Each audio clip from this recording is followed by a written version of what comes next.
It's like, because you do it one day, nothing happens. Yeah. You do it a week, nothing happens. I mean, maybe you experience a little bit of improved attitude or something like that, maybe, but really you don't see that compound effect, how big it's gonna be until, like, now. I mean, what year did you start it? 2009? 2015. 2015. 21, or sorry, 10, 11 years later, 10, 11 years, yeah.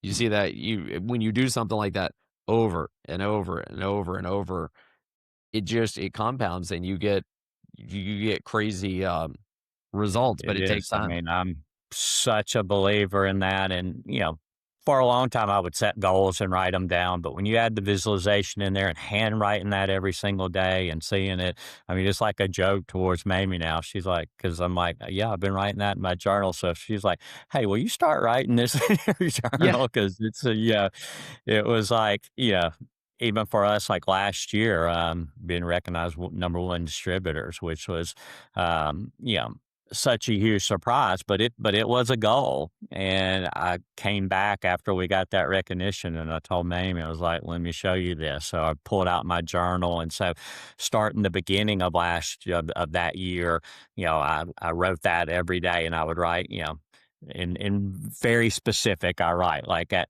March at the honors in Los Angeles, California. Mamie and I, we will be recognized number one distributors in the world. So when I write that in my journal, I write it very, very specific. So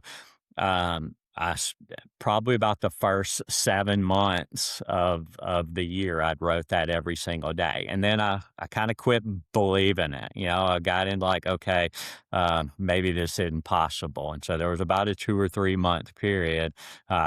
Where I quit writing it because I started to doubt it, and then I started back up, around September, October, and then it happened. But I'm a firm believer in the power of that. And when you combine that, setting the goals, writing it, and the visualization, but then, just thinking about it, just writing and visualizing, I mean, you got to do the work. So I think Oh, wait, you gotta do the work too?